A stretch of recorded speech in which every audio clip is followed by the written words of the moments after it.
গত 7 দিনে ঠিকমতো ঘুমাতেও পারিনি, বাট দ্যাট ইজ লাইফ। এই লাইফটা আমরা চুজ করেছি, ফলে we have to live with it. এখানে অনেক প্রসঙ্গে আলোচনা হয়েছে, আমি যে কোন প্রসঙ্গ রেখে কোনটা নিয়ে কথা বলবো মুশকিল। প্রথমে আসি হচ্ছে যে ফ্যাসিবাদের কথা যে বলা হয়েছে এবং যে নতুন বয়ানের কথা বলা হয়েছে। আমি গতকালকে একটা অনুষ্ঠানে গিয়েছিলাম, সেখানে কথাটা বলেছি। এখন দেখেন, আমি কাজের মানুষ, আমি কাজ করছি। আমার নিজের কাজটা নিজে ব্যাখ্যা করা প্রয়োজন মনে করি না, এই কারণে আমি কোথাও আপনারা আমাকে কোনো বক্তৃতায় খুব কম দেখবেন। অ্যাভয়েড করতে না পারলে ফাইনালি হয়তো যায়, যেমন আজকে এখানে এসে হাজির হয়েছি, গতকালকে এক জায়গায় যেতে হয়েছিল। এখন যেহেতু ব্যাখ্যা না করলেও আবার এক মুশকিল, ব্যাখ্যা না করলে মনে করা হয় যে ওনারা কী করছেন, ওনারা যেটা করছেন এই কথাগুলো কোনো বলা হচ্ছে না। এক্সট্রিম মশার কয়েল প্ল্যান্ট ফাইবার দিয়ে তৈরি, ডেঙ্গু, চিকুনগুনিয়া বাহি সহ যে কোনো মশার বিরুদ্ধে দেয় এক্সট্রিম সুরক্ষা। আমরা অ্যাওয়্যার যে, দেখেন প্রথমে একটা কথা বলি, ফরাজি ভাই যেরকম বললেন যে এটা আর একটা গণঅভ্যুত্থান না, মানে 90-এর গণঅভ্যুত্থানের মতো না, এটা for sure, everybody knows it. এবং যে কারণেই আমরা অ্যালিগরিক্যালি আমরা প্রত্যেকে এটা ব্যবহার করি যে এটা দ্বিতীয় স্বাধীনতা। এবং দ্বিতীয় স্বাধীনতা বলতে আসলে কী বোঝানো হয়?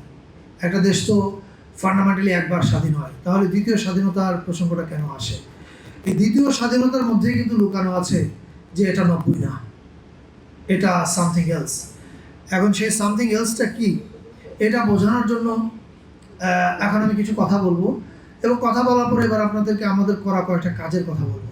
তাহলে আপনারা বুঝবেন যে যেই কথাটা আমরা বলছি এখানে ব্যাখ্যা করে, সেই কথাটাই আমরা কাজের মাধ্যমেই করছি। কিন্তু আমাদের এখানে ব্যাখ্যা না করে ধরা না দিলে একটু মুশকিল হচ্ছে, সেজন্য ধরা দিচ্ছি। ধরেন আমরা এই জুলাই মাসে এই যে বিশাল গণঅভ্যুত্থান হলো, শত শত মানুষ মারা গেল, এবং তাদের স্মৃতি জাগিয়ে রাখার জন্য আমরা অনেকগুলো ডকুমেন্টারি করছি, আমরা দেখছেন।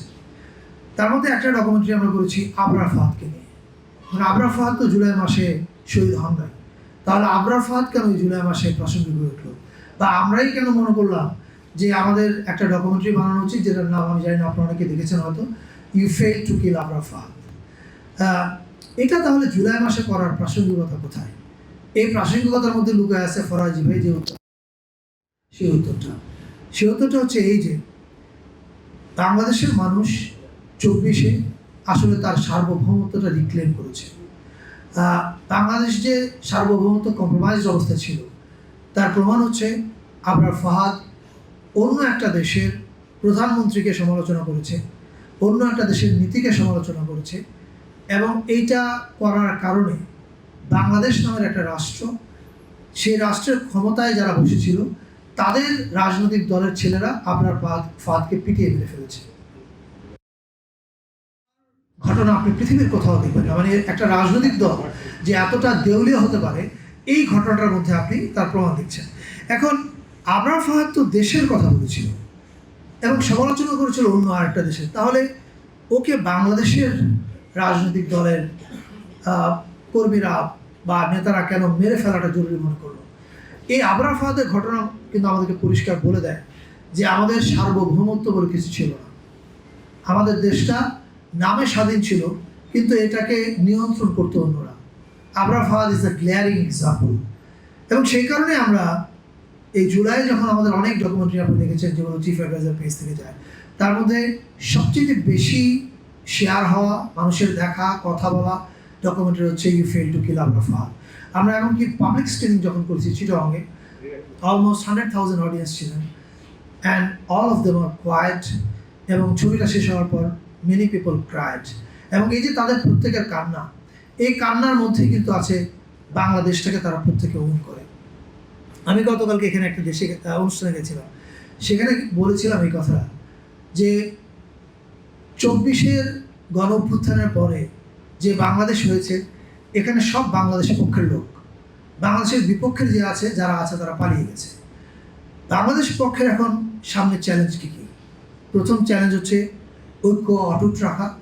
অনেক বিতর্ক থাকবে, বিরোধ থাকবে, ইলেকশন নিয়ে ঝগড়াঝাটিও হবে, সবই হবে, কিন্তু কিছু ফান্ডামেন্টাল প্রশ্নে আমাদের এক থাকতে হবে। এবং দ্বিতীয় কাজ হচ্ছে আমাদের ন্যারেটিভটা নির্মাণ করা। আমি ন্যারেটিভের উদাহরণটা কেন দিচ্ছি, দেখেন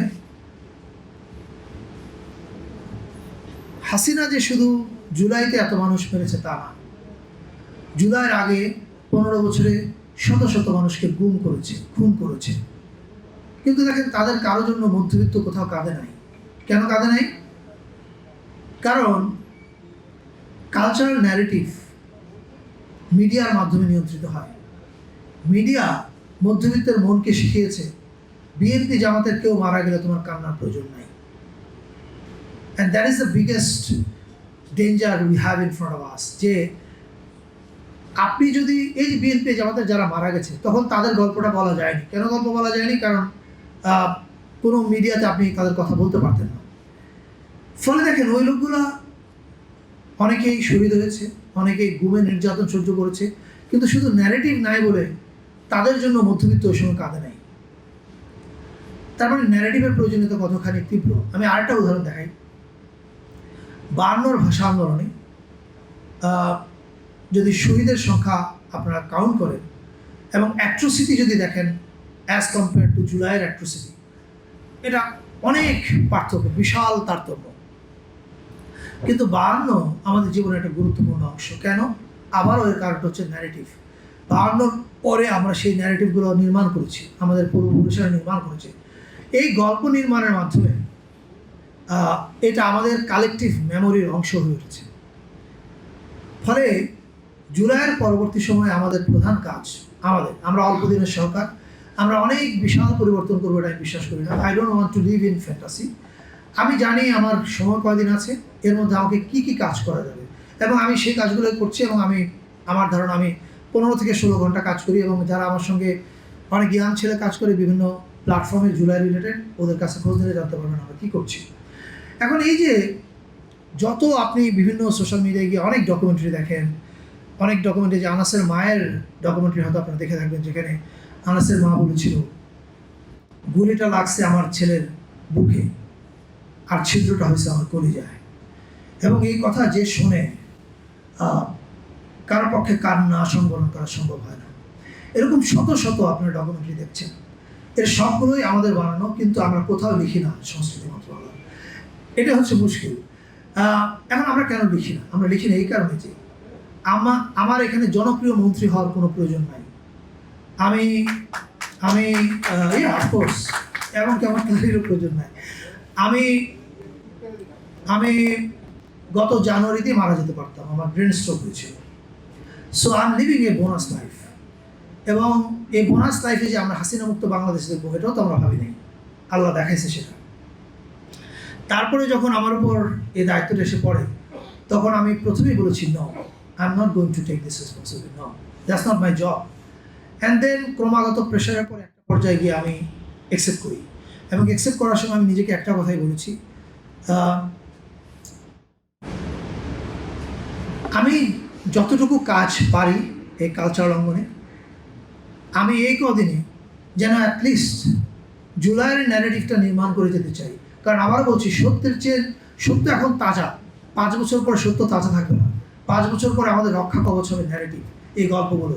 এই যে একজন আবরার ফাহাদের ছবির কথা বললাম, you fail to kill Abrar Fahad,